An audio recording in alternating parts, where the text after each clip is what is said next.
Hi guys, it's Rebecca from Bookworm Reflections, and it's been a while. I can't remember the last time I put up a video, but I know I was really ill and I was really tired. But we have upgraded from that.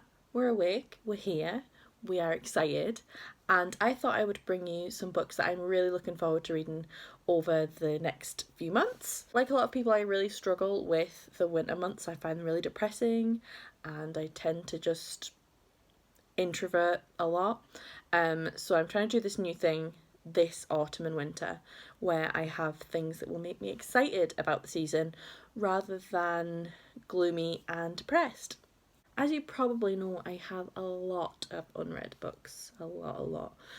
So trying to pin down exactly which ones I'm most excited to read at the moment was quite difficult, but I've managed due to some hype, some recommendations from other readers, and some reviews, so let's just get into it. The first book that I'm excited to read is Conviction by Denise Mina, and this is about a woman who's listening to a podcast and she slowly comes to realise that she actually has a big part to play in the podcast episode and the mystery that's being analysed. So that sounds really creepy and exciting and perfect for getting me out of a funk and just holding my attention when I'm trying not to get depressed. The next book I've got is Dear Justyce by Nick Stone. This is the sequel to Dear Martin, and I think this follows Quan, who is in prison, and he's writing to Justyce, who is the main character from Dear Martin. So this sounds really interesting, and I'm really looking forward to seeing the juxtaposition between the two main characters that Nick Stone is going to look into. I really enjoy her writing. I find it really accessible, and even though there are quite heavy subjects that she tackles, they're very easy to read, if that makes sense. So this one is going to be brilliant. The next book I'm going to read is The Black Flamingo by Dean Atta. This one has been all over Instagram, all over Goodreads, all over BookTube, and it's about a boy who is exploring his sexuality and his place in the world through the medium of drag, and it's also told in verse, which I love. I find that that was the chair, that wasn't me. I find that when I'm reading like big chunky books that I just need something that's shorter and punchier just to use as like a palate cleanser, I suppose. They manage to hold my attention and tap into my emotions at the same time, so I'm really looking forward to reading this one. Then I have Neil Gaiman's short story collection Fragile Things. I'm not going to lie, the main thing that pushed me to buy this is the fact that it has a story called, I think it's The Problem of Susan, or The Problem About Susan, and it looks at Susan Pevensey, who was really done dirty in the Chronicles of Narnia series, and the aftermath of what happened at the end of the Chronicles of Narnia, which I find absolutely fascinating. But kind of similar to my verse novels, I quite like a short story, just like a quick kind of read. They're also great if I feel like my brain is a bit too overwhelmed with things, because there's not going to be a lot of time spent on world building and developing characters.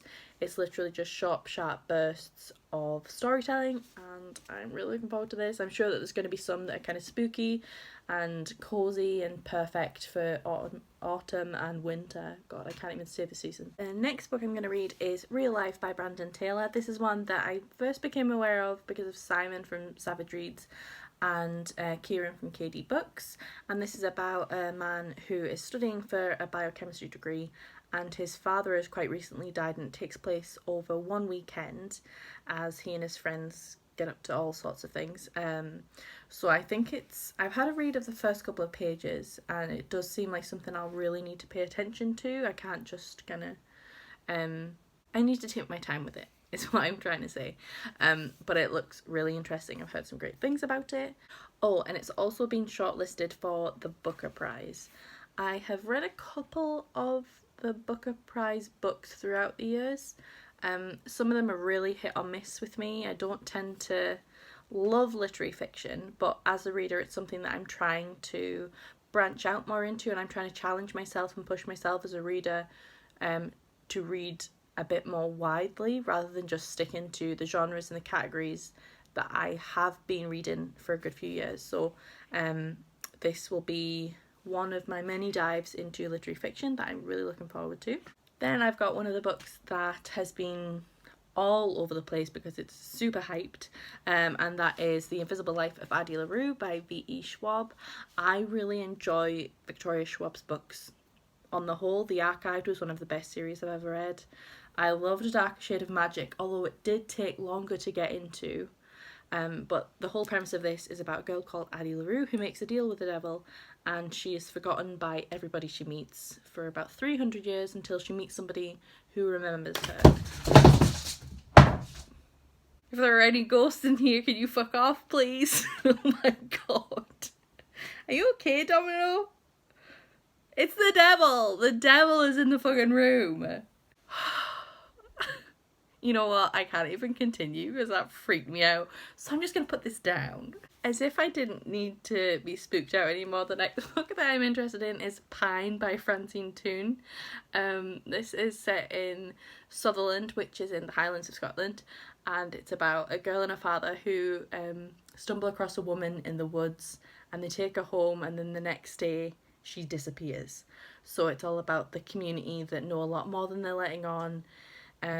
Robert read it in literally a couple of days and he thought it was brilliant, but it was a bit intense. So, and then the last book that is on my radar that I would like to read soon is Punching the Air by Zoboi and Yusef Salaam. Yusef Salaam, Dr. Yusef Salaam. Is he a doctor? Hi, it's Addie and Becca here. So Yusef Salaam was awarded an honorary doctorate from President Obama in 2014. So he is Dr. Yusef Salaam. Yusef Salaam is one of the men who was charged with a crime that he didn't commit, and he spent a lot of years in prison. So I think it was the Central Park Five, but they're now renamed as the Exonerated Five because they did not commit those crimes, and the things that they had to go through because of systemic racism is disgusting. So this book is about a young man called Amal who is sent to prison for a crime that he didn't commit, and it is told in verse, and it's all about challenging the system and how boys will be boys only applies to the white boys. So this sounds absolutely fascinating and really hard hitting, so I'm looking forward to this so much. I think it might be my next read. We'll see. A little teaser there. Yeah, so those are the books that I'm really looking forward to reading soon. Are there any that you have read or that you think that I would enjoy based on those few that I showed? I mean, I could show you the 300 that are in my bookshelves that I haven't read yet, but I think that's a video for another day. Let me know what you've been up to, what you've been reading, how you manage to get through the darker months if that's something that you struggle with as well. And I'll catch you in the next one.